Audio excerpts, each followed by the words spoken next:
and I see this thing in the road, and it is moving very strange. I thought it was a person at first. Like the way it moved was like almost like a twitch. And I thought it was a person wrapped in a very big black coat or a blanket or something, because I couldn't see a person. So I had to slow down because they're in the middle of the road just like taking big ogre-y steps. So when I get up close to it, it keeps walking by. As it walks by the driver's window, like where my mirror is, I'm pretty sure it like bumps into the mirror. But I don't see what this thing is because it is solid black, but I don't see a head and I don't see any arms to it.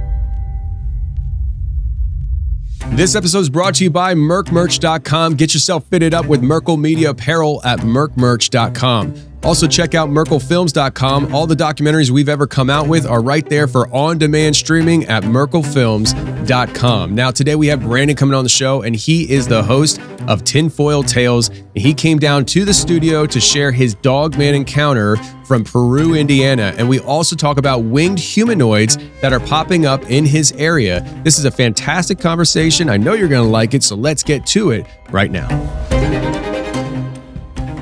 All right, today we got Brandon from Tinfoil Tales. I like your hat, man. How you doing? All right, how are you doing? I'm doing good. So thanks for coming down. Yeah, not a problem. Glad to be here. You brought your family down here for a fun family vacation weekend. Right. And now they're on their way back to Indiana, and you're here. Yep.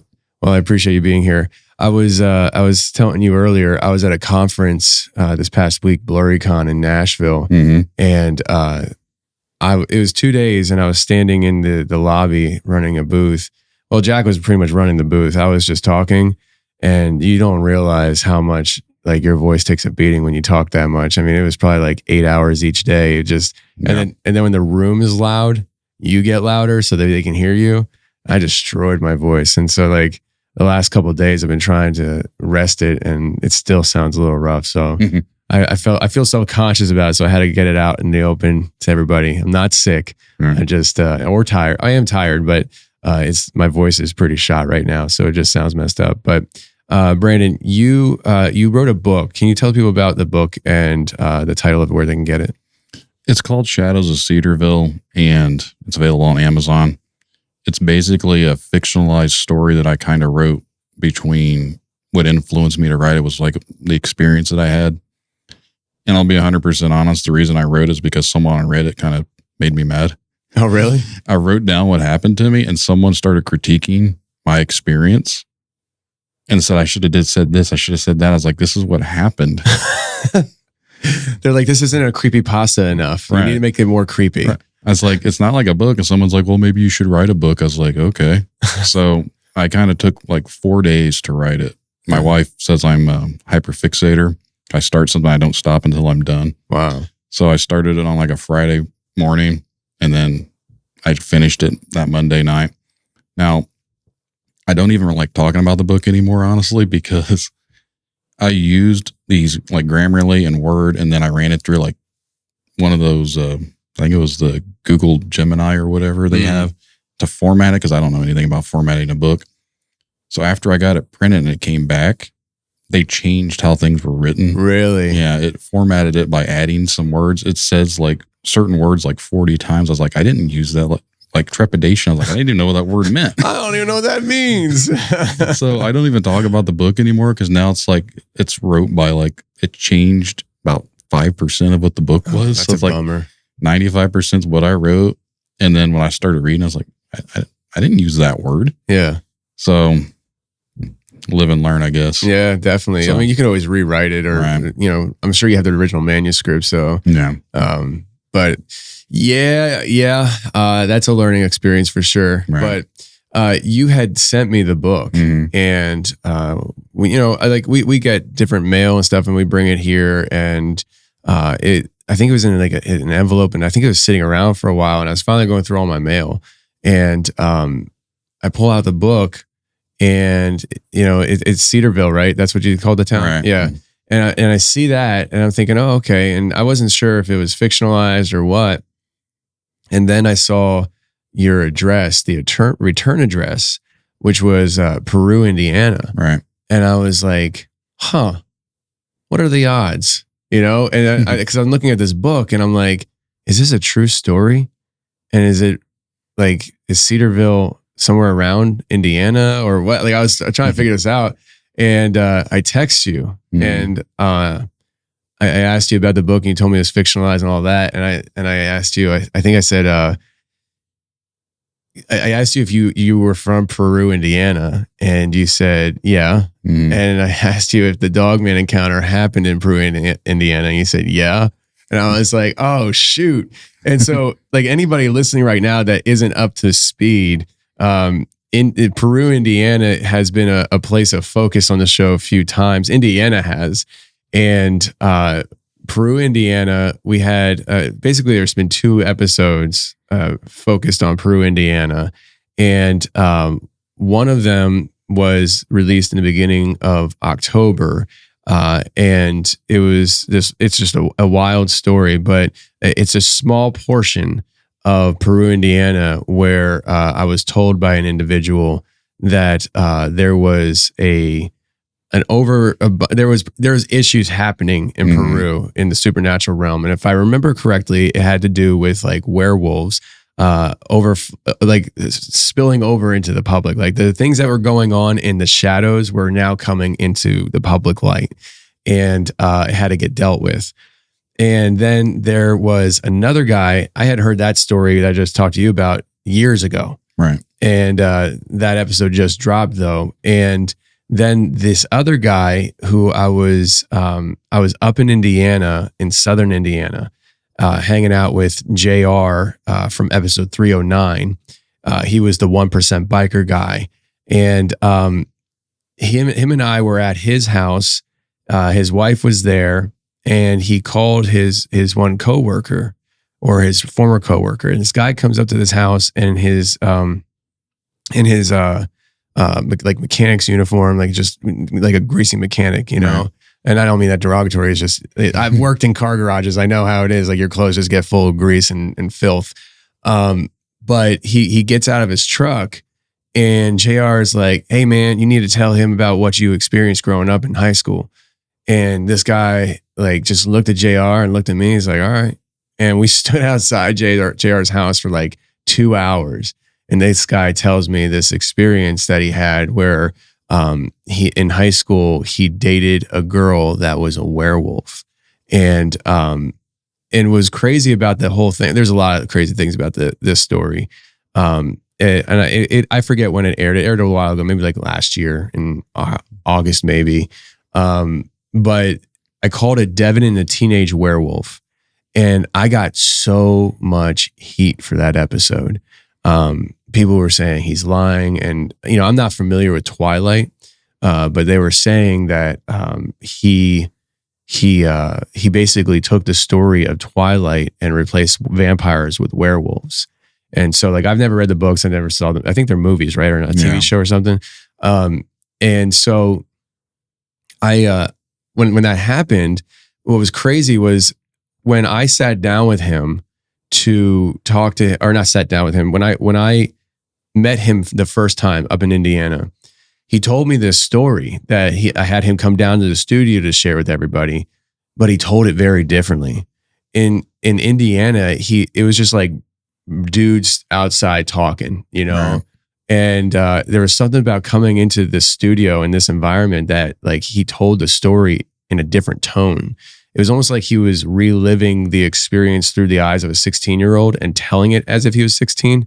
And which I knew was kind of weird when I was here and he was telling the story, but like I had heard him tell it before, and I was like, and there's a key part of the story that relates to you, but that whole thing happens, and I called him up and I was like, "Hey man, like everybody's telling me you're lying," and I said, "I'm good with it. If you lied to me, like I'm not going to be mad at you, but I need to know so that I can just take the episode down. I'll replace the episode. It's not a big deal." Even though like I really would have been pissed, like I would have been mad. But I didn't want, I wanted to give him an out. Like I was like, I kept, it was probably like a 45-minute phone call, and I just kept giving him an out. I was like, "Listen, man, like it's cool, dude. Like just tell me you lied. It's all good." And he's just told me, he's like, "Listen, like I wish I could tell you I'm lying, but I'm not lying." He even admitted, he's like, "I can see how people draw the connection to the Twilight thing." He said, "But I'm not lying." And he said, if you want, you can take the episode down, but I didn't drive 4 hours south to lie to you. And so you can do what you want, but like, I'm not going to tell you I lied to you. And I was like, well, if you're not going to tell me you lied to me, then I'm just going to take the beating. And that's what I did. That's what I did. It's still up. It's still up. I just met somebody recently. I forget who, but they were like, "I'm listening to Devin and Teenage Werewolf right now." I was like, "Oh man, that was a rough one." He's like, "Oh, I love it." I'm like, "Well, found one person." But anyways, the reason why I put weight into his story is because he tells me this whole thing about werewolves in Indiana. And how they're warring with different lichen packs. Plug my t-shirt right there, Jack. But they're warring with these other packs of lichen in Kentucky and Tennessee. And he talked specifically to me about one night or one dealing with Peru, Indiana, and how his girlfriend had something going on in Peru, Indiana with her gang of lichen. And when he said that, I had already confirmed in my mind that this other story had been true, and a piece of it circled around lichen in Peru, Indiana. And so like those are two stories that I had, and Indiana is very strange. Has a lot of weird things happening in it all over the state. And then when you mailed me the book with the return address Peru, Indiana, I was like, you got to be kidding me. And so like, that's why I hit you up. And then you're like, yep, it all happened in Peru. And I was like, shoot, dude. So that's my long intro on how we got here. But I wanted to lay the groundwork for people. So you're still in Peru, Indiana? Yes. So you're born and raised. Born and raised. You ever going to leave? I've tried. It's the hole that keeps sucking you back in. Is that right? So how's that work? Hey guys, if you want to be on the show, go ahead and shoot me an email, contact@theconfessionalspodcast.com. And if you want more shows on a weekly basis, consider becoming a member right here on YouTube by hitting the join button or the link in the description below. I used to be in a band, in a metal band, and I wrote a song called The Curse of This Town. Anyone that tries to leave that town, I feel like always comes back. So I've moved outside of Peru, but I'm still within like 20 miles of the area. And for some reason, we keep going back. The area that I live in now, I grew up in. My wife wanted to move away from the town we were living in. She wanted to move back up that way. She's never lived up there. I was like, I don't want to go up there. I did not want to move from where we were, but she wanted to move, put the kids in a different school. So the kids go to the school that I went to school at. And for me, I just went along with it. So we're back in the same area and then literally all the weird stuff again. So like I said, when I was in a band, I've wrote some songs. I actually have a song called Beast of Bray Road, which is funny because it was influenced from my own experience. So I didn't honestly think about the fact that a lot of the stuff that I do relate it back to my experience. And subconsciously, I think it's haunted me because I've always just put it off. But there's certain things that I've done in life and I've looked into and things that I've done and things that I've wrote about for music wise or anything like that. And it's all somehow connected back to that. And I don't know if there's some weird connection to it or if I'm just subconsciously thinking about it without thinking about it. Yeah. So, man, I can imagine that is the case, that, you know, we have these experiences and they shape us and mold us in our lives, and they contribute to how we develop as human beings. Now your experience before we jump into the Dogman experience, did you have other weird things happening to you before the Dogman experience, or was the Dogman experience like a genesis point for you? I thought it was, but now that I've been doing what I've been doing, I've thought about things and talked with other people. I feel like I've had other experiences from an early age that I didn't even know they were experiences. So I can talk about some of that later because it kind of all correlates into it. And you have an interesting detail about Peru, Indiana being the circus capital of the world. Right. The Peru Amateur Circus is held there every summer. And ironically, someone also had a Dogman experience. Well, they actually call it a werewolf. during that in 1990, when that circus was going on, they were down on a river and a werewolf ran into their camp. This was 17 years before I ever had my experience. And I recently just talked to someone 2 weeks ago. Same exact area. They said they were on bicycles, and a upright running dogman, werewolf, whatever you want to call it, come walking out in their pathway where they're riding their dirt bike or their bicycles or whatever as kids. And they all got scared and pedaled off home. And they never really talked about it, I guess, because it's weird though, because I did the same thing. Like when you see these things, it's like you instantly don't want to talk about it afterwards. So I don't know if that's like because people think you're crazy. Yeah. Or whatever, but for some reason it seems to be what goes on, like when you see weird things. But far as like the clown thing, they call it Clown Town because the circus. So of all the places in the world, why is Peru, Indiana the circus capital of the world? Yeah. They have the amateur circus. I don't know.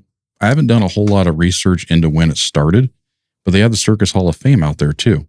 And not too far from where the Hall of Fame is a lot of the areas where these people have been having these weird dogman sightings. So it's all almost in the same general areas. It's all along the Wabash rivers. So the Wabash rivers, the two sightings that you just referenced, the one in the 80s, one in 90, right? 1990. How close in proximity were they? Do you know? Like from the description of where the person is describing from 1990, it's the same exact area as the guy that I actually talked to in person 2 weeks ago. So they're not the same person as far as I know. Yeah. But this is two different people that told me about it. It was a campsite? It's basically on the river, and it's right along the banks on the outskirts of town. I have a friend that actually lives right in that general area too, because he was actually there when I was talking, and the guy was talking about it. So they kind of got creeped out a little bit that they live in the same area that this thing keeps showing up, because his wife, she's weirded out when she goes to the bathroom upstairs because she always feels like there's something by their window on their roof. Really? Yeah. So upstairs bathroom creeped out because she thinks there's something on the roof. She feels like there's something like right by the window of the bathroom. Interesting. I had a lady years ago. I called the episode The Roof Walker. And I feel like that was a dogman entity. I'm not sure if we actually had the bravery back then to call it dogman, because I remember when I first started the show, I kind of thought dogman was ridiculous. Right. I was like, Bigfoot's for sure. Dogman, I don't want to say I thought it was ridiculous, but I really thought, I was like, I don't know, because I never had an opportunity to talk to people that had experiences with dogman, because I came from this Bigfoot culture world. And it wasn't until like in the episode 50 something or 40 something, I had my first person who contacted me about their dogman encounter. And the detail, it was like a week or two in between the two people. It was both women. And the details that were so similar between the two ladies sharing their experiences with this dogman creature, different. If I remember correctly, it was just different parts of the country, but they were both little girls when it happened.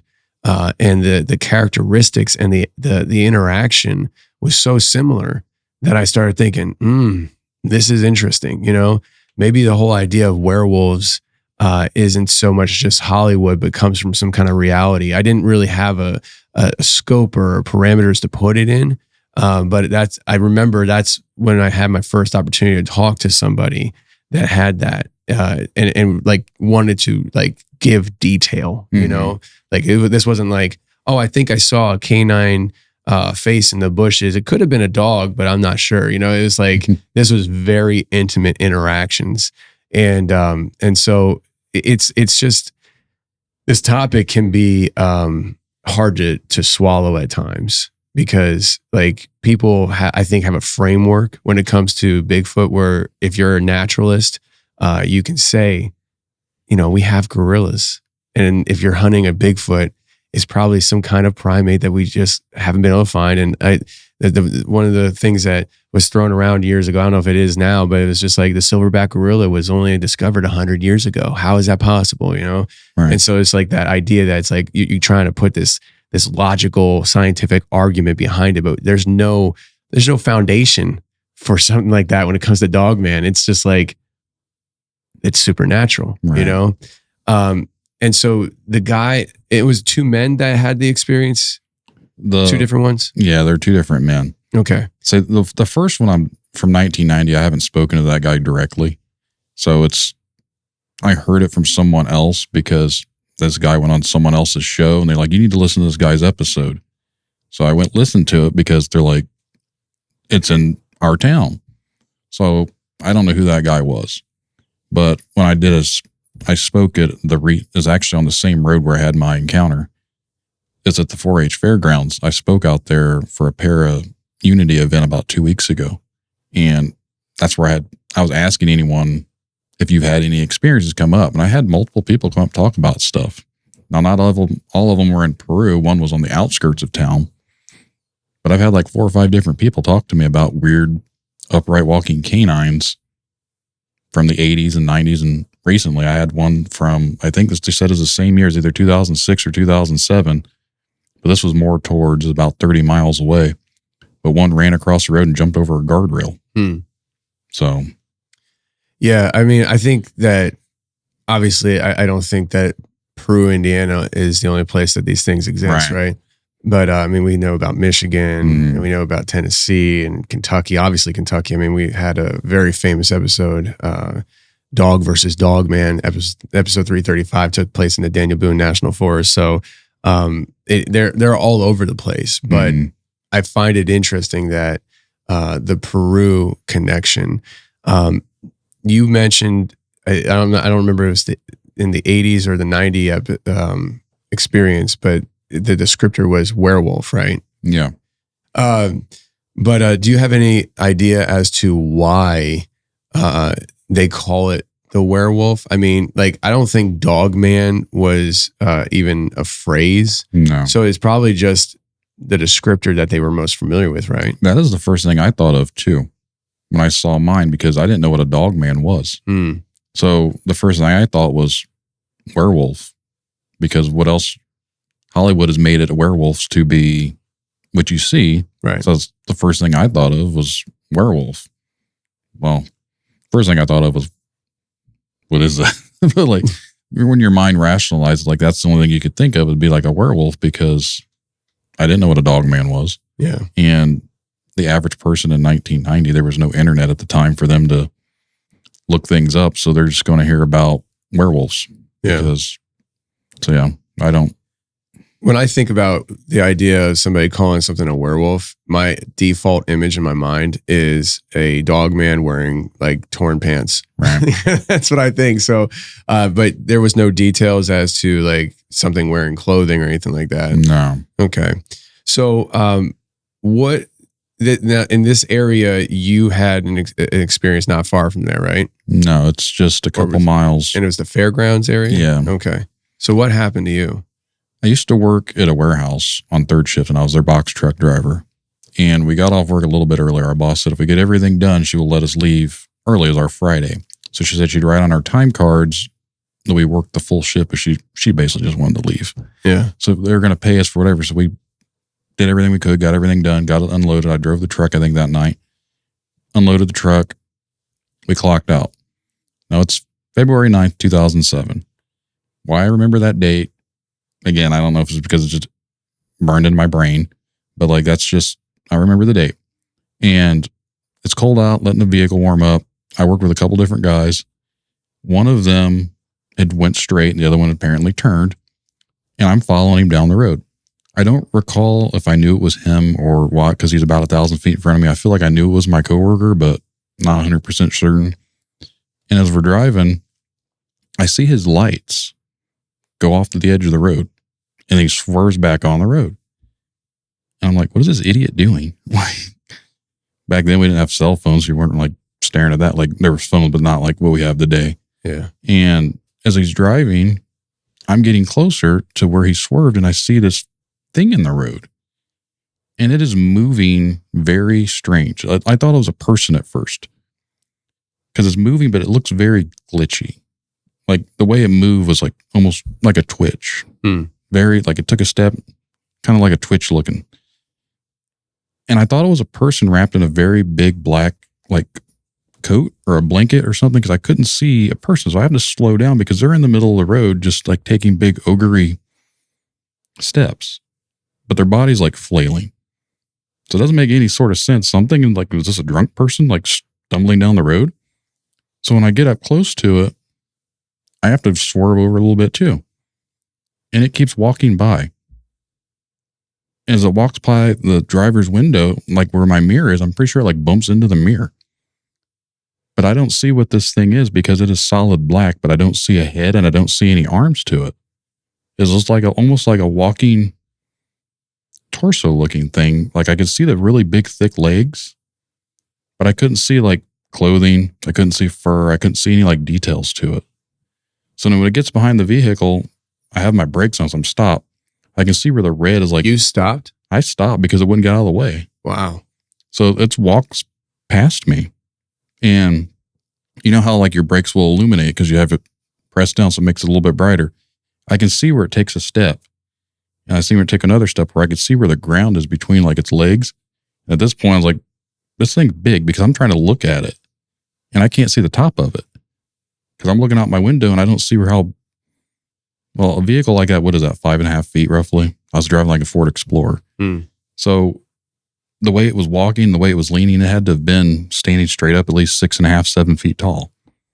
That doesn't make any sort of sense to me. So my first instinct is go. So I trump on the gas. Well, right up here, before you get to the highway, is the DOT parking lot. And I'd seen that the car just pulled in there, the one that swerved to miss it. And as I'm getting closer, I see it's my coworker. So I pull in next to him and he cranks down his window and he's like, did you see that? I said, yeah, what was it? He's like, it didn't have a head. I'm like, all right, we need to go back. Whoa. So I convinced him that we turn around, we go back. And as we start to go back, I'm in front, he's behind me. There's now what appears to be something laying in the road. And as we get up closer to it, I can see what looks like a dead dog. Like there's this big black dog laying across the middle of the road. The way it's laying is like, here's your lane. It's this way. So there's no way for me to either side. That couldn't have been there when we just drove by. So I park. Looking back at this now, I'm so stupid because I never should have went back. I never should have did what I did. But we parked. I'm starting to get out. And he cranks down his window. He's like, what are you doing? I was like, there's a dead dog on the road. Why did I want to get out to a dead dog that wasn't there like literally a minute ago? It's like, I can't process the stupidity of what I did. So I started to get out and walk to it. As I'm just getting there, I can see it looks like it has big puffy fur, almost like a chow dog's fur. And it's got a long bushy tail. It's just laying there. And then as I get closer, its head comes up off the ground because its body's this way. So its legs and stuff are going the direction the thing would have been walking. It lifts its head up and looks back. And at this point, the eye shine is reflecting from the headlights because there's two sets of headlights on it. And it lets out a really low, rumbly, you can almost feel it in your body type of a growl. And I'm like, uh-oh, it ain't dead. And I froze. And then I hear him cussing at me in the background to get back in the car, call me an idiot. And this thing starts to try and stand up. But it does almost like a weird folly, stumbly type stance. And then it stands directly up. And by that, I mean on both legs, like its bottom feet. And when it stood up, it had like, you know how when a dog would stand up, it had the bends to its like front paws and everything. It didn't do that. It literally dropped almost like a human. It had shoulders and arms, but it didn't have hands. It had normal paws. Everything about it looked like a normal, large black wolf. But it didn't have like the characteristics of the werewolf. Like, so you didn't see like the raccoon fingers or anything like that. Everything looked normal. But it's staring at me and I'm 6'3". And we're about eye to eye. This thing's my height or taller than me. How far away is it from you? 15 feet. Jeez. And we're just looking at each other for just a few seconds. And then it crouches down. Almost looked like in that hunkered, like a dog would try and take a crap type of weird position. And then it walked off on its hind legs, but it kept its arms bent up, like it brought its front paws, arms, or whatever up here and walked off sideways. Someone said, did it walk off like a crab? I was like, I mean, you could describe it that way because it walked off very unnaturally. It didn't look. Someone said, do you think it's trying to make itself smaller? I never took any stock of that, but yeah, it like made itself like as low to the ground as it could to walk away. But if it can stand directly up like a person, why would it have to walk like that? Mm-hmm. That doesn't make any sort of sense. So at this point, I go back to where my car is, and my coworker had gotten out. He's like, what was that? I was like, man, I don't even know. And as we're talking about it, I look down on the ground, and between us, this is the creepiest part of everything so far for me. There's a field mouse standing between us, and it's standing on its hind legs. What? It's a field mouse. It's all wet, and it's doing this. It's wiping its face with its paws. It's all wet. It's wiping its ear, wiping its fur. I take my shoe, and I nudge it. He doesn't even care. He literally just keeps cleaning itself. I'm like, man, I'm done. Out, going home. I still live with my parents at this point. So we go our own way.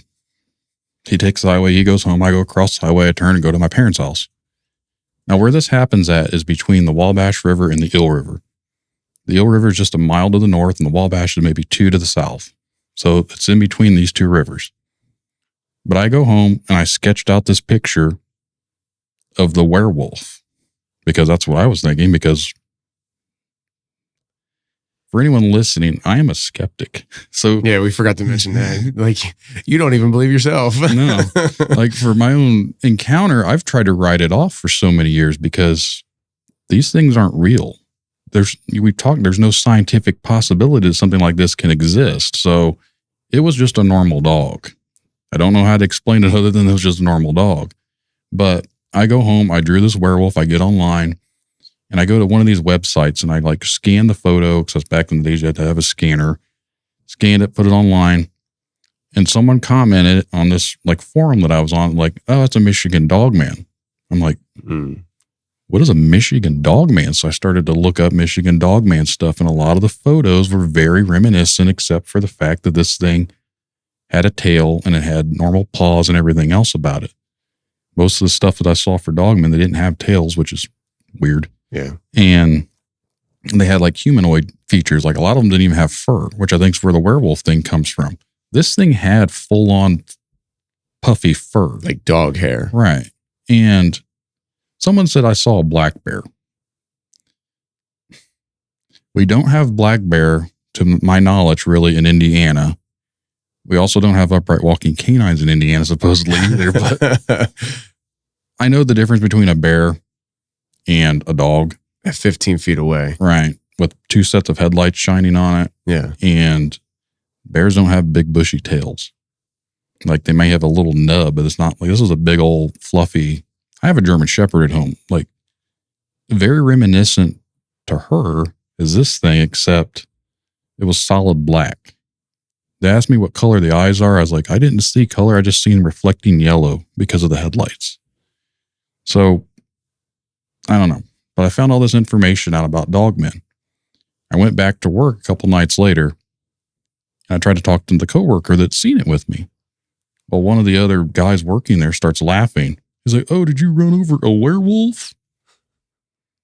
Well, it pisses the coworker off. And he's like, you need to knock it off. He's like, I don't want people to think I'm freaking crazy. Shut up about it. It was just, really? He's like, it was just a normal dog. Leave it alone. Wow. And he is the type of person that you don't want to make mad. So I was just, all right, man, you're right. Just normal dog. So for 15 years, it was a normal dog, except the day that it happened. And this is the first time I've ever admitted to this. So you're getting an exclusive on this one. We need a sound effect for that. The weird thing about this, and I don't tell it very often. I've only told it like maybe one other person in general. When I went home, I still live with my parents. And this is kind of a weird personal thing, but my grandfather, at the time when he was still alive, he had prostate cancer. So my mom and dad went off to go because he had an appointment. So I didn't talk to anyone. I went home. I worked third shift. I went right to bed. They went to my grandfather's doctor's appointment, and my uncle was there. My uncle asked my mother how I've been doing. She's like, "Oh, fine, I guess." He's like, "Yeah, I had a weird dream last night." He's like, "Brandon ran over a werewolf."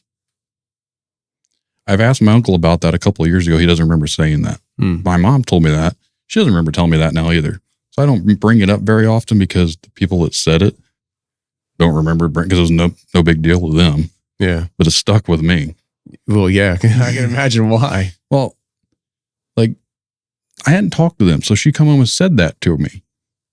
I was like, "Is my uncle the werewolf?" Oh, shoot. Yeah. And it's like a weird thing to just randomly bring up of all the weird dreams to have. Why would that be something you would dream? Yeah. But again, like I said, I talked to her. I've talked to him. Neither one of them remember even mentioning it because, again, that was almost 20 years ago. Yeah. So I don't ever really tell anyone about that aspect to it because I can't prove it one way or the other. Yeah. So it's just like one of those things I don't mention, but it's always creeped me out just because they come home and I kind of was like saying what happened. And my mom's like, "Well, that's weird. Your uncle said something about he had a dream that you had hit a werewolf."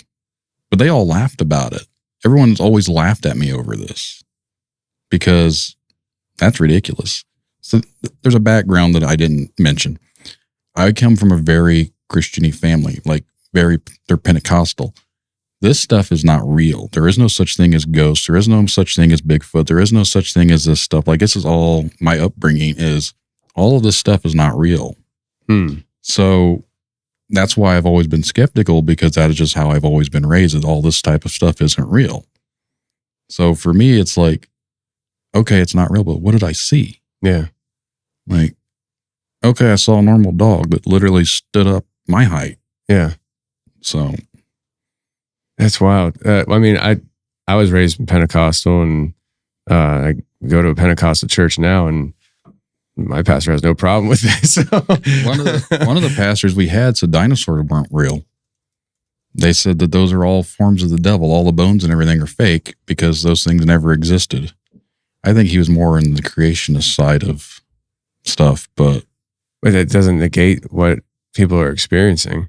No, that's the thing. Like, I mean, even when you read the Old Testament, there's a lot of weird creatures in the Old Testament that you're supposed to say exist because you believe the Bible. So that doesn't some of that stuff doesn't compute with me at all. So you have this experience, and the night that you're out there, you're standing 10 or 15 feet away from this thing as it stands up. Now I know you're a skeptic to a lot of things, right?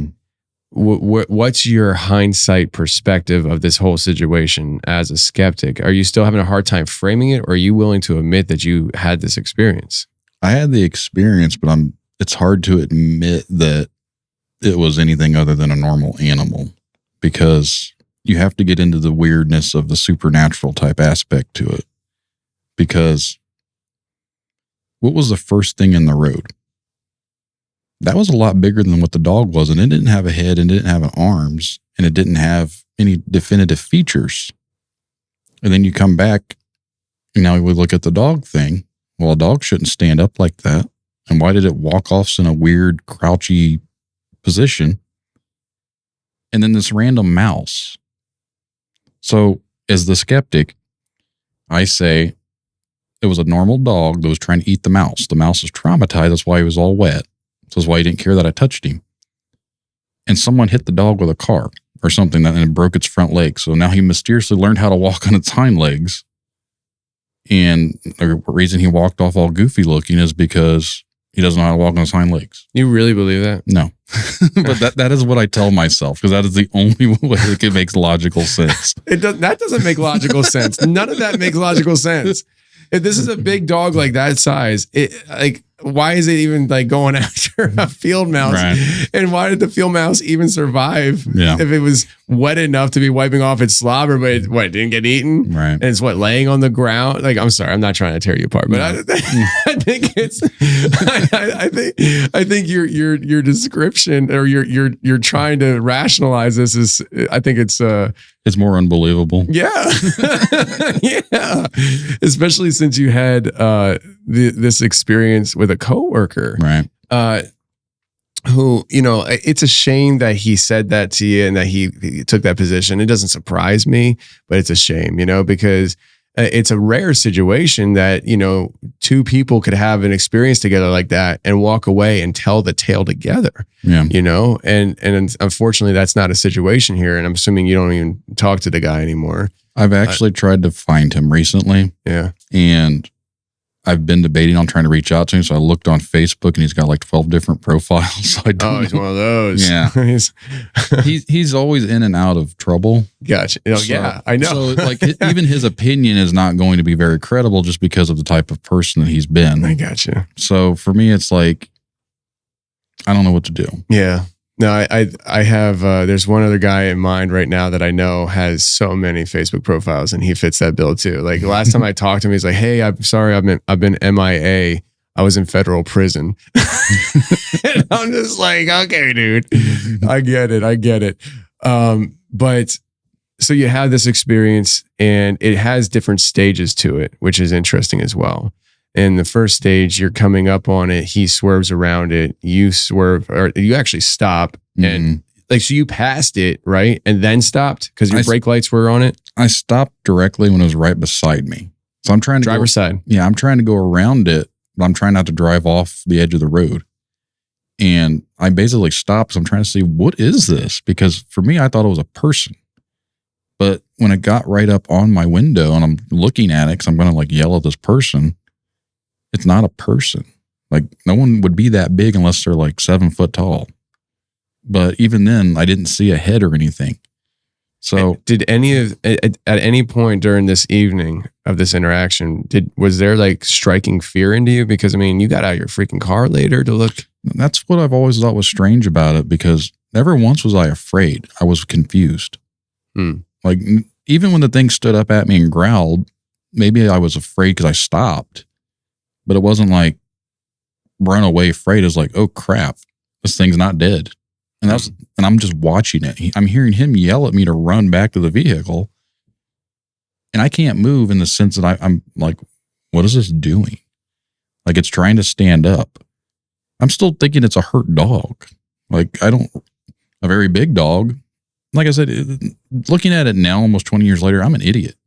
I never should have gotten out.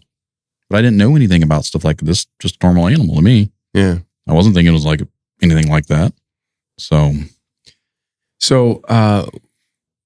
Wes from Sasquatch Chronicles, when he talks about his Bigfoot encounter. So first of all, I think the lines blur a lot between topics. I'm very woo-woo, so like I look at this stuff and like I have very extreme thoughts on this stuff. But Wes has his encounter, I think is in 2012, I think. It was a long time ago, like 12 years ago-ish. And they have this radical experience on the mountain at night where there's several of these things that come in. And if I remember correctly, it was like a 3-hour ordeal. I mean, it took a long time. In this interaction that they had, they saw several different Bigfoot. One doing what we call the spider crawl. He said it would stand there and then drop down real fast and on its like toes and fingers. And it literally walked across the road like that. Which is very weird. But he said there was also one up in the tree and it was hanging onto the tree and looking down on them in their car. And he said it was glitchy, like and moving, having these real fast movements. He said kind of like what a crackhead would be doing. And he said it was just very, he said it was very glitchy and the movements were real jerky. And then you said something similar. Yeah. When you saw this thing initially, that's when you saw the jerkiness of it, right? Right, yeah. Could you maybe try to describe that a little bit more? Was it like the whole body, or was it its limbs that were jerking? It didn't have limbs. It's like That's true, the two legs, but like the way its body leaned forward. Have you seen those like at car dealerships where the wind blows these wacky inflatable things? Mm-hmm. It would take a step and its body would go, and then another step, like very shaky, almost like twitchy, weird, I guess crackhead. I don't. Very strange, like it didn't, very unnatural. It didn't look like anything normal. So like, but it was leaning forward. So when it would take a step, its body was like leaning almost, I've said this before, like, you know how someone like a walker? Yeah. So their body would be like leaning forward. Yeah. That's how it was like taking a step, but they're just big, massive leg. And then like its body would twitch and then another step and then it'd be twitching. So every time it'd take a step, its body would be like flapping. Interesting. So I don't really know what that could have been. Like, again, I didn't even think about this until recently, but and this actually ties back into some other random sightings that have happened here recently. Like the description of what people said Mothman used to look like, you could, like, you never seen a head to it sometimes. Like you'd see like wings. So someone asked me before that it'd have like wings wrapped around it. And I said, I don't know. I didn't see, like, I just seen solid black figure. But within the last couple of months, there's been a lot of weird flying humanoids in the area. This whole area is old Miami Indian area. The tribe is still there. I've actually reached out to the tribe because I was told that they had wolf people back in the old days, like before white settlers came in and took all, like they used to have tribes of wolf people. So I reached out to the son of the chief, and I actually went to school with him. So I was like, hey man, we don't ever talk, but I got a question for you. It might seem crazy, but do you guys ever have stories about wolf people? He read it, never replied back. He's like, I ain't talking to this crazy dude. So, but I'm trying to go right to the source. Yeah. And I know how some tribes can be about some of their old legends and lore anyways. They don't want to talk about it. So I'm still trying to dig into that avenue of it. But there's been other people that have all had similar experiences from that area. So there's got to be something to it because I'm not the only one. And you'd mentioned Wes, which is weird synchronicity. I never even talked about it until I actually heard, like, the show that I do, I only do it because of what happened. I needed an outlet to talk about something. So during 2020, I'm trying to find something to keep me occupied because I wasn't doing music anymore. So I decided I want to talk about some weird stuff because I had a friend that talked about weird things. Wes's show was one of the first shows I ever came across. I'm not a podcaster. I had nothing to do with podcast. The first episode that I turned on his show was the one he did with the judge who had a Dogman encounter from just chasing him. That was the first one of his newest episodes. I started the newest one. I'm having them on in December. And like that connected to me. I was like, people talk about this? I'm not the only one. And then I found your show because he'd mentioned your show. And your show and my show, I don't want to say like I emulate you, but I talk about all the stuff kind of like what you talk about. Everything's open for conversation. And for me, it's like, I feel better about it. Before I even did the show, I was talking to, I sat on that idea for 2 years. And then I'm at work. And the stuff I was doing for the winter, I work in construction. They had me helping out a survey department. So I'm working with a guy I've never worked before. He used to live in Alaska. And we're sitting in the truck because it's wintertime and we're eating lunch. And I was like, oh, so you're in Alaska? He said, yeah. I was like, oh, did you ever see any Bigfoot? And he just made like a, I was like, so is that a yes? He said, you don't believe any of that type of stuff, do you? I'm like, I'm going to tell you a story about what happened to me. And then we sat in awkward silence for the rest of the lunch break. He never spoke to me. Really? Yeah. I thought for sure he'd be like, okay, now let me tell you my story. No, we never talked about it. He never acknowledged what I said. I was like, great, this guy's going to go back to work, tell him I'm crazy because I'd seen werewolves or something. I'd rather be called crazy than live in a personal hell of silence. Right. That's just, it's, it ain't fun. Mm-mm. You know, like I remember when I was still driving truck before podcasts or anything like that, I had the Facebook group, Pennsylvania Sasquatch Research. And I just would post in there. And, you know, that's where that was my outlet. Mm-hmm. And I would drive around all day thinking about these topics and fascinated by them. Because I was already past the point of, do I believe this? I was like, no, I definitely think that people are experiencing this stuff. And, but I was too scared to talk about it like openly with people. And it wasn't until a coworker somehow, I don't know how, because he wasn't part of my private Facebook group. Somehow he said he saw me post something online about Bigfoot. And I get out of the truck one night. He's like, dude, do you believe in Bigfoot? And I was like, where'd you hear that? And he's like, I saw you post something on Facebook. And I was like, Jay, please promise me you won't tell anybody, because I was terrified. And he goes, well, I can't promise that. And before you know it, the whole terminal knows I'm into Bigfoot and stuff. And that was what, like, I'm so thankful that happened, because I don't know if I ever would have gotten to this point, you know? Right. And it's like, I remember thinking back to those days. It was terrible, man. Like, it was terrible to not really have that outlet. Like, my wife really, you know, she was like my wife, you know, and she was into it in the sense that, like, she was willing to let me listen to me throw a theory out, you know. Mm-hmm. I didn't really have anybody to talk to. And it wasn't until that happened that I really became vocal. I was like, well, if the cat's out of the bag, I'm just going to go in, and the world's going to think I'm crazy.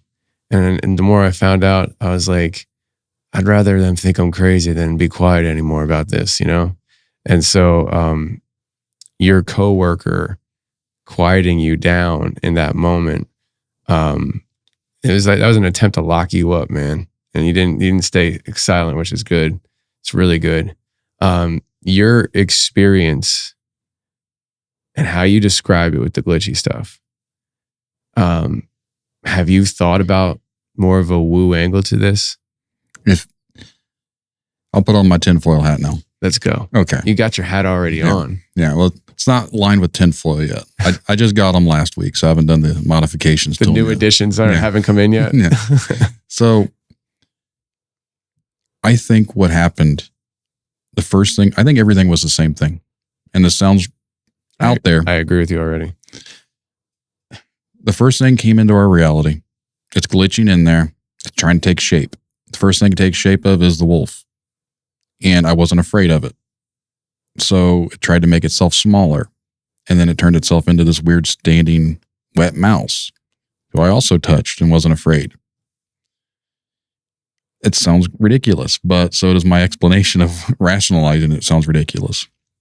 I think whatever this thing was not from here. I think it was bleeding into our reality. So it's either from a different dimension, it's from a different frequency, it's from something else, but it came into our realm and we just so happened to see it. If I could talk to the guy about it today and get him to see that side of it, he's probably going to punch me in the nose just because that's his go-to. We've seen that happen before at work. Really? I'll tell you that off air. So, but no, there's so much weirdness to the whole thing. And then again, just sitting on it for 17 years, and I didn't talk about it. Like the very first day that it happened, I was in a band. So my friend, I actually just talked to him recently. He actually came up when I was speaking about it a couple weeks ago. I pointed him out to the crowd. I was like, he was one of the first people I told about it because I seen him later that day. He's like, oh, when you seen the dog thing? I was like, yeah. He's like, yeah, I was one of the first people. So like, I've told people about it after it happened, but no one ever really went along with me on it. They just were like, oh, okay. And I'm like, they don't believe me. Yeah. Like you tell people you see this stuff and they're just like, oh, that's crazy. Yeah. So I told my family. I don't think my wife believed me. I've told my kids about it, which is funny because we still live in the same area. And I make this joke often. So my kids were like, what happens if we see Dogman? I was like, I'm running him over. I'm not swerving this time. I'm going to tromp the gas. You want proof? Yes. So one way or the other, I'm getting proof. Now, a couple of weeks ago, we were driving down the road and Dogman has moved up in the world. There's a big brand new fancy house that just got built in that area. But they had Halloween decorations out. And it's up in the air and it looks like eyeballs. So I'm with my kid and they're like, is that eyes? It's like, come on. I'm ready for it. It's been 17 years going down this road. Like, I go down that road all the time. I've never seen anything again. Man, so you can go right back to the same spot. I live 3 miles. Have you ever, like, nostalgia, maybe nostalgia is not the right word, but have you ever gone back there and just sat and just kind of like thought about what you saw that night in daylight? Mm-hmm. I believe it. That's what I would. I'd probably make it like every year on February 9th. I subconsciously got a job at that DOT. Where we really? Yeah. So that's where you work now? I used to. Wow. Okay. Gotcha. So it was one of those things where, you know, it affected you on that level where, you know, it was like pulling you and drawing you. When you were describing it all to me, it kind of goes along with a theory that I have, where it's like these things popping into this reality and taking shape, or learning how to take their shape. I imagine the properties are different. And so when they're here in this physical realm, maybe, I mean, it's all crazy, so it doesn't matter. But like, maybe they need to learn how to actually take that shape. And the longer they're here, the more they're able to do it. You know, it's just a theory, but I've talked about this plenty of times before, but we have that video in Florida of the guy who accidentally filmed it while he was on Facebook Live. And it was very translucent. It wasn't a very physical, it was physical, but it wasn't totally physical. And so like, what do you make of that? You know, like it's metaphysical, you know, and if it's metaphysical, then it at least isn't here all the time. Maybe it is from here and it goes somewhere else. I don't know. Maybe it's from here and it stays here, but it's metaphysical. But it's definitely metaphysical, according to that video. And so when I take that video and I align it with other people's experiences like yours, the way you were describing it, it sounded like it was like shape-shifting into form and trying to figure this whole process out. And it's like, look, I'm a mouse. Now, granted, your thought on the whole mouse thing is not what my mind was going to. I didn't even consider it shape-shifting into the mouse. And if that was the case, was it pursuing you? Because if it's shifted into a mouse, what else did it shapeshift to? What? Yeah, definitely. But before that, we get there, it walked away, and now it's back. We never saw where it went. When it walked off to the edge of the road, it disappeared. I know that sounds crazy. Yeah, literally, we didn't see where it went. This whole area is a deer preserve at one point. The fences are still up. There's an 8-foot fence that used to wrap around 2 square miles. I didn't see where it went. Like it's not even a ditch. Like it's just like the edge of the road. And there's this fence. It went off to the edge of the road and then it just out of the headlights and I couldn't see it anymore. So I don't know if it went over the fence, under the fence, or if it just laid down or if it just vanished. Where'd the mouse come from? Yeah. Like it came out of nowhere. Yeah. Because we're standing there having a conversation and literally we were closer than we are right now. And right in the middle is this mouse standing up on its hind legs. Everything that we saw was on 2 legs. So for me, it's like, I can't rationalize or explain that. Like, what is the significance of the 2 legs? But it also has that number 2 again that I've been told to be worried about. Yeah. Be careful with what people tell you to be worried about. You know what I mean? Like, I get people tell me all the time stuff, you know, I'm supposed to tell you this. It's like, listen, yeah, that's what happened. And I take everything with a grain of salt. And the lady's like, you don't believe me, do you? I was like, it's not even whether to believe. It's just, it is what it is. Right. Like, you know what I mean? They're an individual, you're an individual, but you as an individual gets a lot of people coming to you as individuals telling you certain things. And if you believed everybody I guarantee you a lot of those messages would be in conflict with one another, you know? Right. And so you just got to kind of take it as it is what it is kind of thing, you know? It's not a matter of, I don't believe you. It's just, I don't pick who to believe, you know? It's just, it's weird.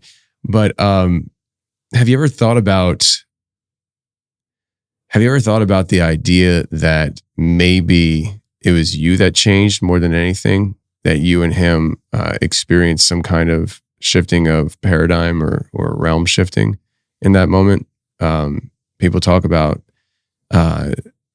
these different creatures and different stuff like that, and we often think that they are here invading our space. But like in Missing 411, Pilates talks about how if you're, I think he was referencing the metal sounds, but he was referencing how I forget what it was. Dang it! If something's going on, especially if you're with somebody, the best thing you can do is to sit down back to back and wait it out, because it will shift back. And so we often think about these things coming and invading our space, our reality. But is it possible that it could have been this point where you experienced a shift of what I call the bridge between two different realms, and these things they're not fixed.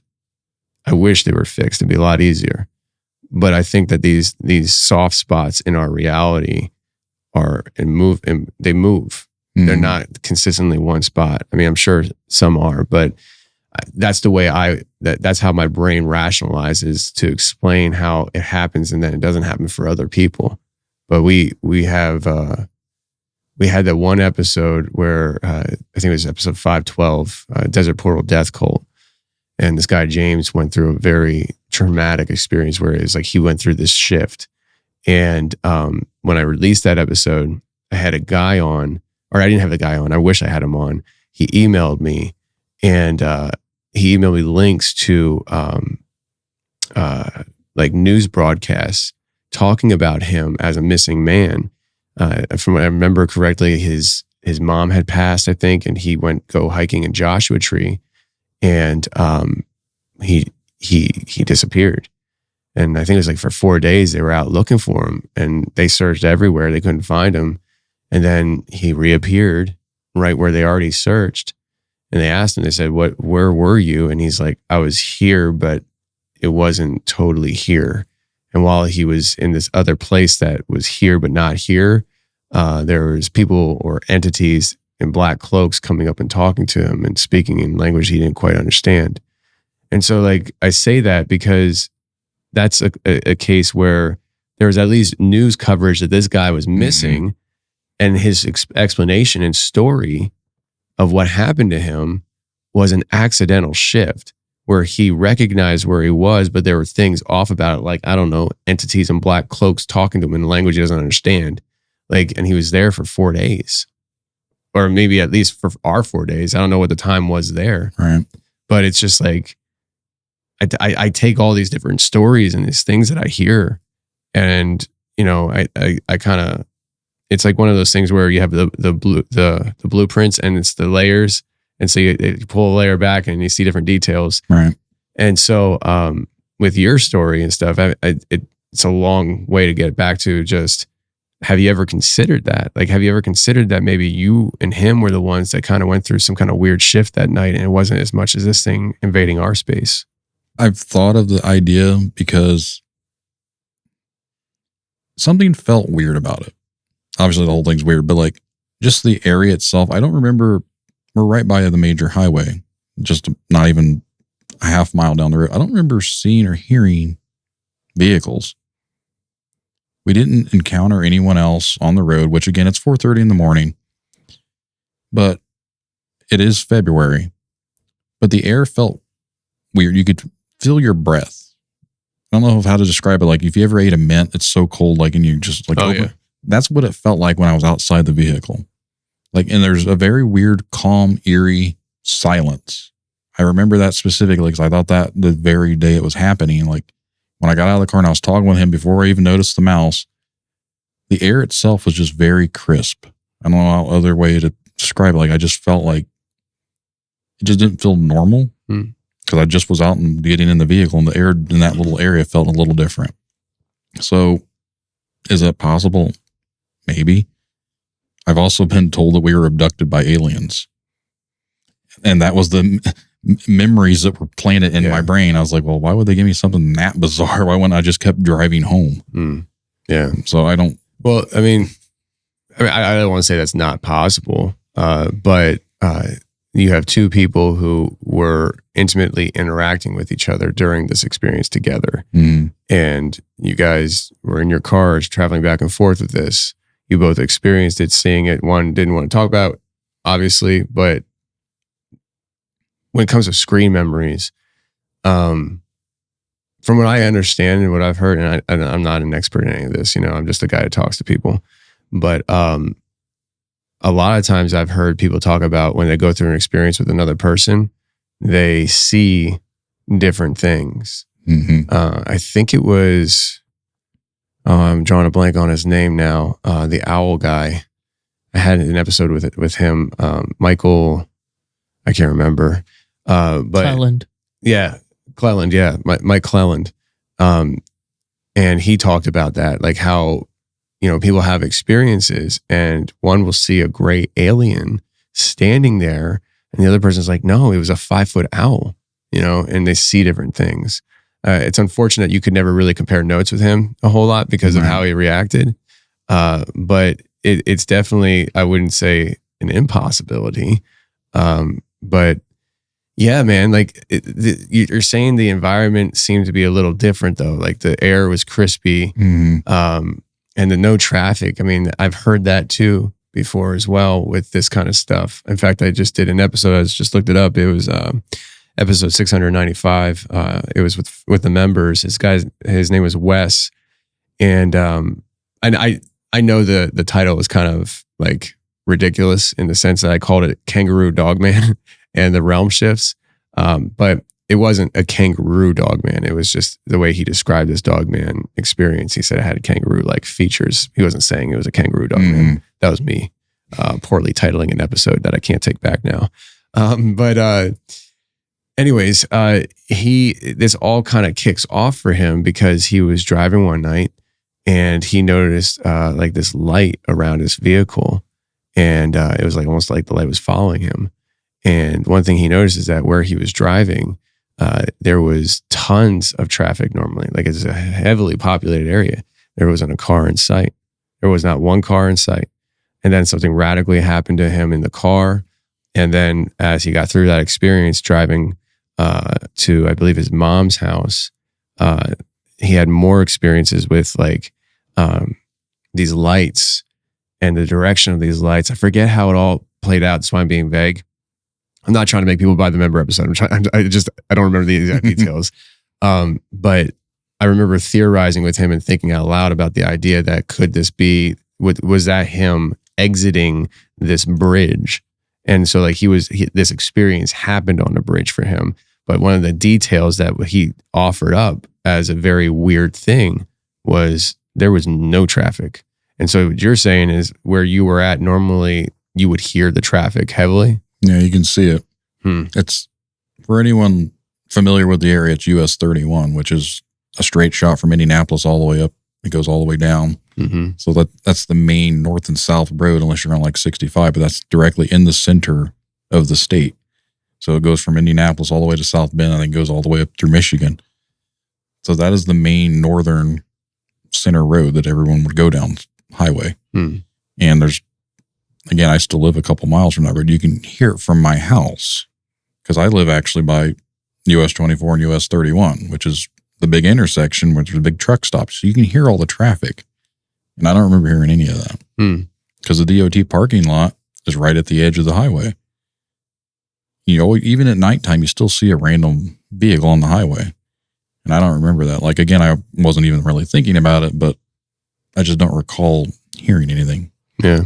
So, I mean, it could be also a situation where you're having a paradigm shifting moment And so everything else gets blocked out. You know, it's like your wife could be there like screaming for help, and you're just like, not hearing a word. Right. But it's a wild experience, man. It really is. Like, to be able to have that whole interaction so close, in a very non-violent way, you know, like. Every time I think of a close encounter, like it's the episode that I referenced earlier from Kentucky. I mean, he was running from this thing in the woods. Like, it was chasing him, it was pursuing him. But it seems like this one was very self-centered. It was worried about what it was trying to accomplish, and you were just there observing, which is interesting. I wondered if it's because I didn't show it fear. I don't know. I'm not an expert on anything, but from what I've listened to, for whatever people have talked about, they think some of these things feed on fear. Maybe because I didn't show it fear, it was trying to make itself into something. Well, he's not afraid of the wolf. Maybe he's going to be afraid of a mouse. And instead of being afraid of the mouse, I kind of push it off with my foot. That's just my brain thinking. Like, I don't know. Because if it wanted to get me, it literally could have just jumped and got me. Yeah. Or glitched and got you. Right. It could have just showed up right beside me. But no, like, I don't understand like what it would have wanted. Like, if it wanted to get, it growled. So that was my first instinct to don't go closer. Yeah. And then it stood up. Why did it stand up? I think it stood up just to be like, look what I can do. Don't come any closer. That was the impression that I got. But why was it not trying to move out of the way of the road? Like, two different vehicles were coming head on at it. And it was oblivious. That we were like, it didn't try and walk out of the way or anything. Like, we had to move to miss it. Like, it doesn't care. So I've often thought maybe it's because it wasn't really what happens in our realm doesn't matter to it because it wasn't in our dimension or whatever you want to call it. So like, it bumped into my mirror. Maybe it didn't even realize I was there. Like, it, but again, it didn't even have a head at that point.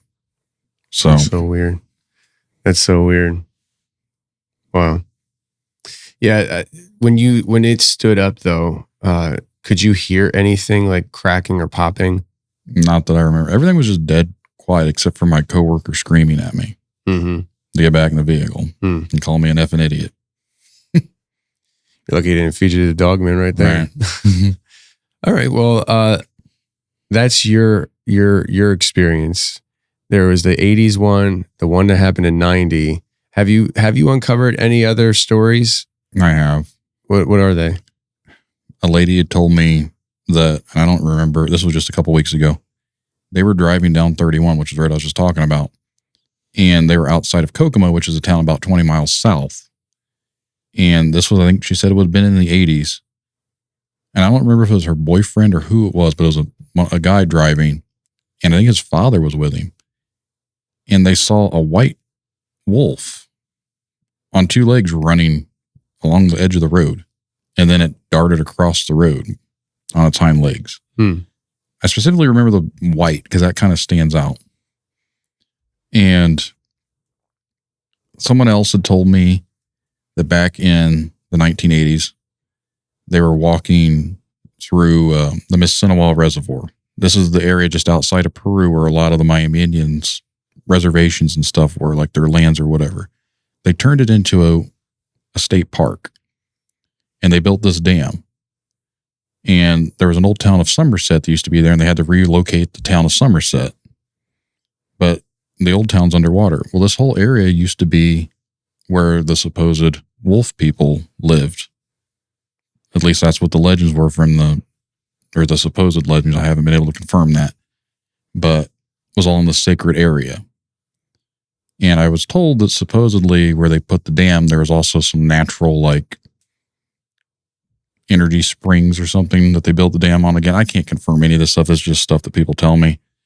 So I don't know 100% fact for that. But the same area is now where the flying humanoids have also been being seen recently. And it all seems to be somewhere around this outskirts of Peru, not too far from the Wabash River, out by the Mississinawa Reservoir. And someone was hiking back there and they were being stalked by a couple of large black wolf canines. And I don't remember if they were on 2 legs or just on all 4s, but they don't have wolves in the area. So they were on the hiking trail out there and they could hear things in the woods. They could hear trees snapping and hear different things. It almost sounds Sasquatchy to me.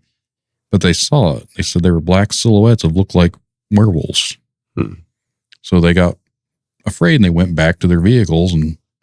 But I was talking to someone else who's done a lot of research in the area. He said there's been stories of werewolves for years in this area. Old depictions of werewolves, old stories of werewolves. Someone had told me this whole area used to be stories of the Rougarou. I don't know if I'm saying that correctly, but like the French used to be up in that area and they had stories of that in the area. So there seems to be a lot of history when it comes to upright walking canines. I don't try and say Dogman. When someone says that you had a Dogman experience, I'm like, well, I saw an upright walking canine. I was like, I don't necessarily know if it was a Dogman because what is a Dogman? Like, it's just a cultural name. Right. Yeah. So I'm like, I'm just going to tell you what I saw. Yeah. So. Yeah, I mean, upright walking canine is a long way to say dog man. Right. It's like it was a man dog thing. I know there's some people who, when it comes to the titling, they get upset when you talk about dog man and you call it a werewolf because it's 2 different things. And it's like, according to your definition, it's 2 different things. You know, like we could be talking about the very same thing and you don't want to admit that certain attributes of a dog man is werewolf like, right? Or vice versa, you know? But yeah, I've heard the war stories. The white wolf I found interesting because I believe, I was trying to look for it. I can't find it right now, but I'm pretty sure the Greek goddess Hecate appears in the form of a white wolf. And here it says Hecate was the goddess of magic, witchcraft, the night, moon, ghosts, and necromancy. And just judging by what I loosely know about the area, that's a pretty good descriptor. And so I wonder if we're talking about a very ancient thing that's going on up there. One of the things I literally just thought about, and you might be able to find it, and it sounds very referencey, but they claim these things come in cycles of the year that ends in a 7. Someone had posted that before, or I read it somewhere before, and I don't remember what, but like when it comes to these sort of experiences, it says it always happens with a year with 7. With werewolves? With that and dogmen sightings, another thing. They said typically in the years that have 7 in them. Mine was in 07. I think the other person I talked to said hers was in 87. They said it was in like the mid to late 80s. Now, obviously the ones in 1990 weren't in a 7, so you can't take a whole lot of stock into that. But I mean, just a quick search, very loose connection. I don't have anything on the 7 yet, but the first thing I pulled up here was Cycle of the Werewolf, which is a book written by Stephen King, who Stephen King is, I say this as a fact. I could be wrong, but I don't believe I'm wrong. I think Stephen King is very aware of the interdimensional aspects of our creation and the fact that people are accessing other realms. And I think he has himself. And I think that's where he gets a lot of his ideas for these books. Right. So the Cycle of the Werewolf, I just find interesting. But yeah, that's an interesting. I'm not a numerologist, you know. There's a lot of people who dive into numbers and stuff. I don't. I just heard this past weekend. So you hear like people talk about 1111, like 1111, or 222, 444. I heard that, and then 444 is a frequency, which I believe is a. I can't remember what Dr. Laura Sanger talked about with the frequency 444, but I think it was something to do with worship. But I also just found out from an exorcist that he's a Catholic exorcist, that 444 is also, when you see 444, you should like pray, because it's a sign to show you that your guardian angel is with you. And I can't remember his name. He was on with Sean Ryan. He did an interview with Michael Knowles years ago. Rahil, Reverend R, I think it's R-A or R-E-H-I-L. That's why I can't pronounce it. So. But I tried getting him on the show, and that maybe one day that will happen. But yeah, so when he said that, I found that very interesting. But I don't really know much about numbers, you know? No, I don't pay attention to any of that stuff. But what we talked about earlier, that lady said 2 and 7. Yeah. I just was thinking about when I said 7. Yeah. I was like, how does this random person pop off these random numbers? It does seem a little significant when I start to think about it. Yeah. Yeah, absolutely. So tell me about the wing flying humanoid. Is this like a one-off thing, or is this happening? This, again, I wasn't told directly from the source. This was being told to me at one of the local meetings that I was at trying to find information. So this was secondhand knowledge. But this guy had told me that 2 separate ladies this past winter had 2 different sightings of flying humanoids.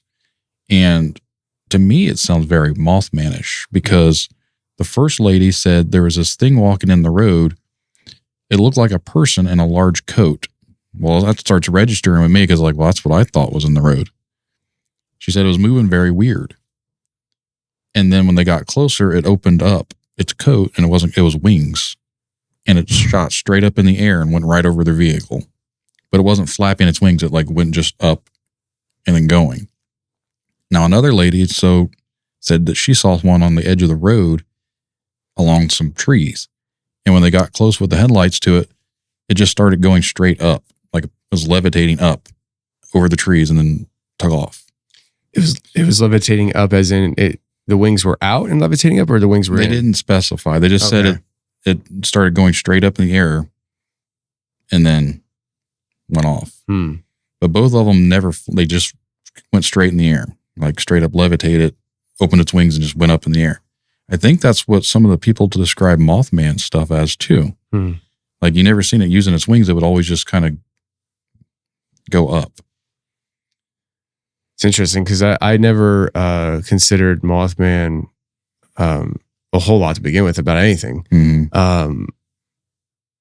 It's just, it was never really something that I spent time thinking on until I had Bo from Bump Podcast on, and he was talking about Mothman possibly. And I want to stress possibly because he said possibly being an archetype for Lilith. And if you take it into that direction, it can get bonkers. Now, the flying humanoid aspect of this is interesting. The first one you mentioned, how did it go? She thought that it had a coat on? She thought it was a person in like a large trench coat. And then the trench coat opened up. Trench coat opened up and it was wings. So it's funny because the day that I was told this, Peru has a local UFO meeting group. They just started. And I found out about it and I was like, I'm the town weirdo at this point. So why is there a UFO meeting thing and I'm not even involved in it? So I messaged them. I went to the one meeting they had and they asked me if I wanted to speak at the next one. I was like, yes, I do. And then I wanted, not so much for the UFO aspect, but that's where I started asking about dog stuff. This was back in March. And that's when that one guy told me that they were being stalked out of the reservoir back in the 80s. And then he also told me about recently some ladies had these flying humanoid experiences. So I went out that night. I called my buddy. I was like, hey man, I'm going out to the dam tonight. Do you want to ride with me and my boy? We're going to use him as live bait. I'm going to put him out there, like see if those flying humanoids come out there. Well, this is what's strange. On the way out there, I'm telling my buddy about it. And he's like, oh yeah. He's like, this is the road where our friend Mitch saw that gargoyle. I was like, whoa. I was like, I don't know who Mitch is, so don't say he's my friend. I was like, but I want to be his friend now. I was like, I want to know who this guy is. Well, supposedly whoever Mitch is, I've still yet to ever talk to him. Him and his wife were driving down the road that we were going down, which is on the way to the dam. They saw something eating roadkill on the side of the road. And then when they drove by, it lifted its head up and then opened up wings and then flew up straight in the air. I hadn't even told him all those details yet about how these people said this thing just straight up levitated. He told me that. And I've known this guy for almost 30 years. He's never told a lie that I'm aware of. So I don't know who Mitch is. He may have told him some crap story, but my buddy 100% is not a liar. So I believe that guy told him. But that's still a random thing to tell somebody. So he called it a gargoyle that was on the side of the road, opened up its wings and flew off. Right. It was eating roadkill. And then when their headlights hit it. Yeah, I just had this thought in my head. I feel like I remember JR, I mentioned him earlier. I feel like I remember JR telling me that somebody told him up in Indiana, when he's in southern Indiana. I don't think it was him though. But up in Indiana, somebody saw, I think they called it a vampire, going through trash, eating the trash. And when the lights hit it, it shot straight up in the air. That's interesting because if you, like vampire, gargoyle, it might have similar characteristics. Right. And this is what you're saying was Indiana as well, right? Yeah, it was just right outside the Wabash River where all these other sightings were happening. Interesting. The winged humanoid is something that has popped up on the radar a little bit this year for me. You're not the only one. I talked to a guy named Devin, and I think he's in Washington State now, but this happened in Kansas City, or outside of Kansas City. Long story short, it was a very, very good interview. It was episode 679. He was an orphan, or not an orphan. Like he was, but the state was in charge of him, Foster care. Yeah, but he was in a government facility at this time with a bunch of other kids, and they didn't like it. And so this girl that he liked and this other dude and his girlfriend, they were all in the same building. They decided to run away, and they were out there running away. And the other two, the guy and girlfriend, they got too much from them. They went back. Him and his girl, they were out there for a couple of days. I know I think he said they slept in like a barn at one point or something. Where they were sleeping in like mulch or hay or something. I think it was mulch to stay warm. I think, and because he said he was really wet. But anyways, they went to her house, her parents' house, and her parents talked them into getting in the car. They would take them somewhere. They were taking them back to the facility. And so he told them to stop. He got out of the car and he was on his own now. And he found himself walking through the woods at night trying to find somewhere to sleep. And he came across this open field. And as he's just staring, he said it was a beautiful night, full moon. And as he was staring across this field in the middle of the night, moon shining down on it, he sees this man walk out from the tree line on the other side wearing a trench coat.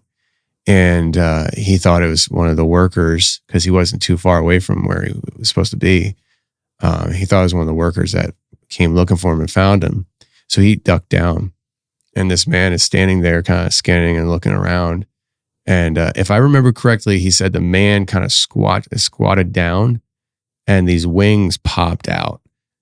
And it jumped in the air and flew off. And it flew right over him. He got a real good look at it. And then there's the Hollywood aspect of this. So I think it was last year. Maybe 2 years ago. Or do you have Netflix? Yeah. Have you ever seen, it was a limited series. I wish they did more than one season. It was called Midnight Mass. I know what it is, but we've never watched it. Dude. Such a good watch. But the villain, the character, sorry about that. I need a wider table. But the character the villain character in that is a priest who is some kind of demonic entity and shows himself like that as well. And then the movie The Watchers that just came out in June this year, heavy on this aspect. And in the last scene, one of the characters that you didn't think anything of initially turned into this winged thing. And what's interesting about it, and I hate to do spoilers, but people, listen, I don't care. It is what it is. Like, it's my show. Don't listen. I'm just kidding. Listen. No, this character at the end of the movie, when the reveal happens, the way it moved was very glitchy. Very, very glitchy. My friend just watched that and he told me he's watching a movie that I should watch. He said it's about stuff you talk about. Yeah. Yeah. I was like, I don't ever watch stuff anymore. My TV is literally cartoons 99% of the time. Yeah. Well, I think you should make time to watch The Watchers. It's an M. Night Shyamalan movie, but it's not him. It's his daughter. She directed it, which means that I actually like the ending because all his movies, they grab me and then they let me down every time. Every time. I'm just like, oh, gosh. But you should definitely watch it for sure. I think everybody should watch it. But yeah, I think there's something to this stuff, man. Like we see these whatever they are, Dogman, werewolf things, these winged humanoid things popping up in people's experiences in Hollywood. And I don't think it's all fiction. How do you handle that stuff though? Are you like grasping at straws at this point to remain to call yourself a skeptic without lying? Because I feel like you're almost like at the verge of, if I call myself a skeptic one more time, I'm basically a liar because I'm not a skeptic anymore. I'm pretty much a full-on believer. I try and remain skeptical as much as I can, but there's no way that I can say 100% certain that I don't believe in a lot of this stuff because seeing is believing for me. Yeah. So I believe a lot of this stuff. I'm very open-minded than what I used to be, but I think a lot of it has to do with the fact of how I was brought up and just this stuff wasn't real. So for me, experiencing all that stuff originally wasn't real. You'd mentioned earlier if I had previous experiences. So we'll go on a history trip here. Yeah. I think I was like 8. My cousins and I were out back. We have this little ditch line. We called it the gully. And there was a little mound out there. Could have been an animal, whatever. For some reason, we're like 8, 9, 10 years old kids. We thought it was funny to throw rocks at this thing. Well, something came out of it mad. And I don't remember exactly what it was. I just remember everyone started screaming and we took off running. My cousins were convinced it was a goblin. I remember something about maybe this big. And all this stuff does have significance. So it's just not random stuff. But like later on, since I've started doing my show and since I've started like actually listening to other people's experiences, like for me, it's starting to make me remember things that I just wrote off as childhood stuff. This thing they said was a goblin. My dad actually went out with a 22 and went down to the area and he just like popped off a shot and said, nope, nothing down there. Well, okay, whatever. Next door to where my parents' house is was my grandparents' house. And I used to go over there all the time. So I'm still about maybe 8 or 9 years old. And that little ditch, my dad put in like a bridge. Like he built a little bridge across the little creek. I'm running back home from my grandparents' house to go home. And I get right on that bridge. And again, child's imagination, again, me trying to rationalize things. But I felt something grab my leg. And it tripped me on that bridge. And I landed right on the bridge on my stomach, knocked the wind out of myself. And I hear laughter right in the edge of the trees. I hear really creepy laughter, like someone's laughing. So I'm thinking, is someone like trying to scare me? I take off running home. I'm screaming and crying, telling my mom. And I was convinced it was the gully monster. That was what I determined it was. Like there was a monster down there. It was the same thing we threw rocks at. And they're like, oh, it was a troll under the bridge. Getting your kid, getting poked fun at. And I was terrified to go out in the dark after that for a long time. Because for me, even when I would go to my grandpa, I'd always run. I'd never slow down. I would not walk across. I'd just ran. And I honestly wouldn't even go on that bridge. I would go over through the creek. I'd go through the water instead of getting on that bridge because I didn't want the troll to grab me again. Looking at it now, like I'm 40 years old, I'm like, oh. But at the time, that made sense to me, even though I was told none of that stuff is real. Well, then a few years later, and I don't remember where I heard this at, but I never heard this before. I was at home sleeping. I still lived with my parents. I think this was in 2004. I'd woken up from my sleep because my throat is very, very dry, feeling like I can't breathe. And I open my eyes. I see a cowboy over top of me, or at least that's what I thought it was a cowboy. I just see a shadow with a hat. Almost looks like a cowboy hat. and I cannot move. My body's frozen and I can't breathe. And I feel like I'm being strangled. I'm able to kick free. I get up and go get a drink. My mouth and throat is like hurting. I told my parents about it. I told my girlfriend at the time or whatever. They all laughed like, oh, I'm having a dream about a cowboy. Literally, I think it was like 2 or 3 years ago, I heard someone say a Hatman. I'd never heard that term before. Mm-hmm. I was like, Hatman? So I was like, well, I had a hat on. I couldn't move. That's like sleep paralysis. And apparently those two things kind of correlate together. I was like, so was I having a Hatman experience? I've never seen it again. This was 20 years ago. But I feel like but I do get sleep paralysis a lot. And I never knew what sleep paralysis was until I started doing this show and listening to your show and other people's shows. Like, I never heard that term before. But I'll wake up in the middle of the night and I feel like I can't move. And I just think I'm still asleep. It's always real. I'm like, I'm awake, but I'm not awake. Yeah. So for me, it's just like, it's how I write it off. And then you go until 3 years later is when I had the dog experience. So from an early age, I felt like something grabbed my leg. And then, what is that? Like 10 years later, something choking me. So was I having all these experiences, or was it just dreams? Was it just imagination? I don't know. But then this area, I said, where the height thing comes into play, there is a lot of local legends, not just from the natives, but like just in general in that area of little people.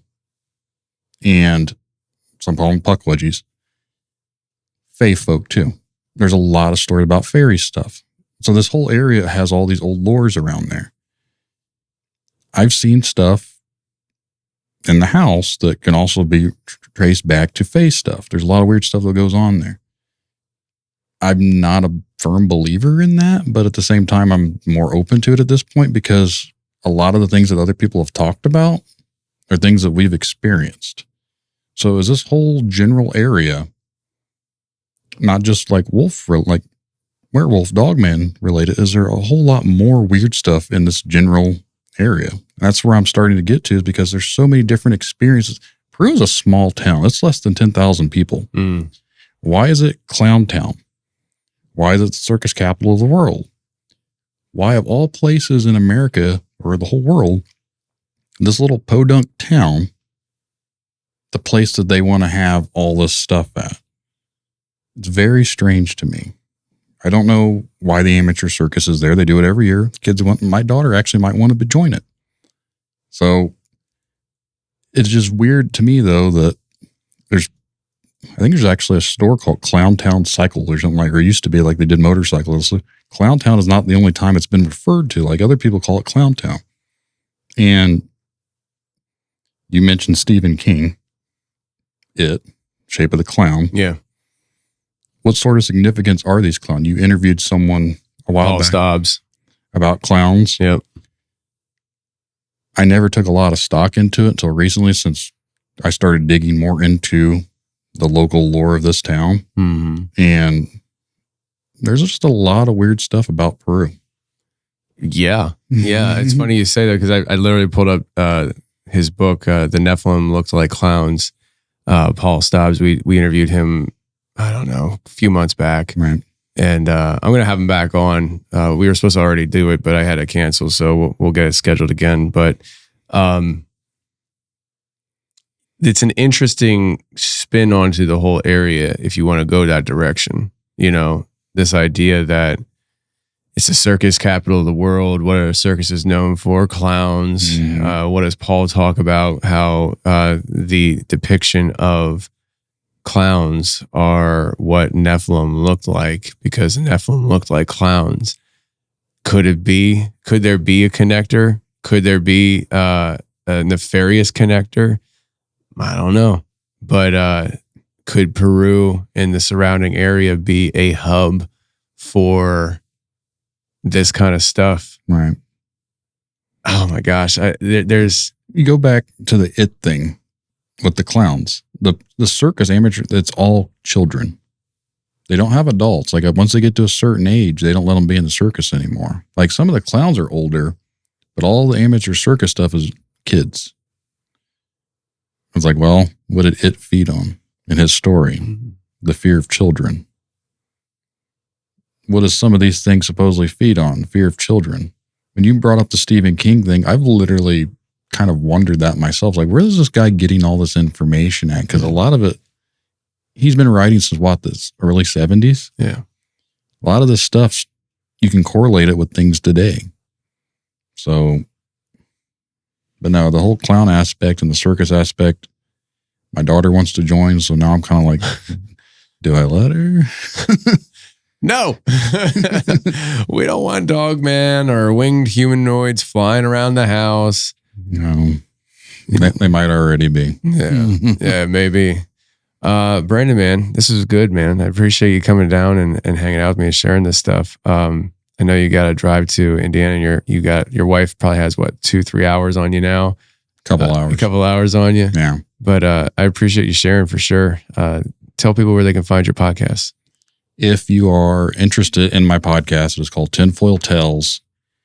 You can find it pretty much anywhere where you listen to the Confessionals. So Apple, Spotify, any of the podcatchers. There is a YouTube, but it's just audio. I don't do video because a lot of the people I talk to don't want to be on camera, which I get it. We were actually at a convention last week and I was speaking there about some of the weird paranormal stuff that goes on in the house. And there were some people talking to my wife and she's like, oh, he's got a studio out front. He has people. I was like, I don't want random people knowing where I live because I do it at my house. I was like, we're not doing interviews with people that I don't know in the house. Yeah. But basically for the podcast, like I interview people about all sorts of topics. So there's a lot of cryptid stuff. There's a lot of paranormal stuff, alien abduction, conspiracies where the whole tinfoil thing comes into play. I think a lot of that ties together though. Mm-hmm. So I've had a lot of secret space program stuff, which I was hesitant about for a while, but there's all sorts of different topics. And I still feel like everything is connected. Mm-hmm. One way or the other, all the weird stuff that goes on in the world, I feel like one way or the other is all somehow connected, intertwined, whatever you want to call it. I think it all is connected to each other. So when people talk about paranormal stuff, usually I figured out if people have a cryptid experience, they've also had a UFO experience. And if people have a paranormal experience, there might have been a time they saw something weird on the side of the road they didn't ever think about. When I start asking people questions, I start pulling out more things. But that's with my show. I don't really ask a whole lot on the show. I let them talk more so I'm not trying to prove or disprove anybody. So for me, I let them take over. I let them talk and then just kind of go about it their own way. But for me, it's like, I'm doing it for my own, I guess, selfish reasons. I'm trying to find answers for what happened to me. Like that was the whole reason I started, because I've been searching for answers. I couldn't talk about stuff for so long. And for some reason, I felt like I needed an outlet to it. I'd mentioned before about a band and I subconsciously was naming things. Like there was a song called Skinwalker. And there was a song called The Curse of This Town. Why was I doing stuff like this? Why was I writing stuff about stuff like this when it wasn't anything that I've ever really looked into? So it's like something's been drawing me to it and I can't really explain why. So when I started the show, the first thing we talked about was weather control, which ironically lately is a big topic recently. Yeah. But the very next person I talked to was someone who had a Dogman experience in Georgia. And then it was Bigfoot. And then like it just goes from there. Yeah. And I hate all my old stuff. Like we all do. We all do. Interviewing people, talking to people is so unnatural for me at the time. Yeah. So like the old stuff just kind of like, I hate it. Doesn't sound good, but you learn and adapt. Yeah. I mean, podcasting is, you got to figure it out. It's like your early music, you just some of the stuff you listen to, like, oh, that wasn't as good as I thought it'd be, or even like styles of music, like you have nostalgic thoughts and remembrance of music that you listen to from your childhood, and you're like, oh, let me hear that song. You're like, you listen to it, you're like, it's not as good, or even TV shows or whatever. So it's just the way. Same thing with the podcasting thing. Like you're putting your best foot forward in the early days, and if you continue to do that, you'll get better. And then when you listen back, you're like, oh, that wasn't that great. It's because it wasn't. Now it's gotten better, which is good. So, anyways, man, I appreciate you being in here. I appreciate you having me. Absolutely. You were one of the first. You and Wes were the first two podcasts that I ever really listened to. Yeah. So you're basically why I do what I do. Awesome, So man. it's an honor to be here. It's like full circle for me. Full circle. Yeah. Perfect. Let's wrap it.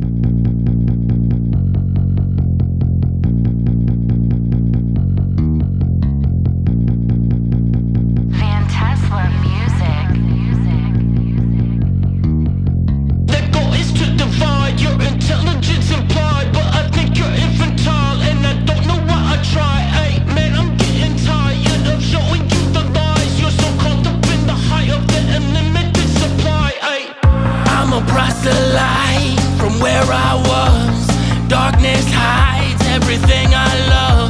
They hold on a pride, unbalance the scale. God is living in hell. Every rabbit tail I'm chasing down a corridor seems to lead me to another crumb I can't ignore. What happens when the ceiling is the floor? Sanity lost behind a door. Their goal is to divide your intelligence implied, but I think you're infantile, and I don't know why I try. Hey, man, I'm getting tired of showing you the lies. You're so caught up in the height of the unlimited supply. Hey, when I think reality is concrete, cracks from the truth begin to taunt me. Ghosts from another time tried to haunt me, but all they brought me was the past on a loop.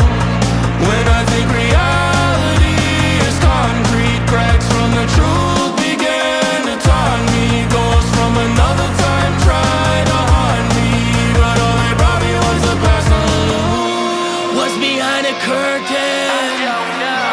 I'm digging into things. They say I'm on a spectrum, grasping at these threads.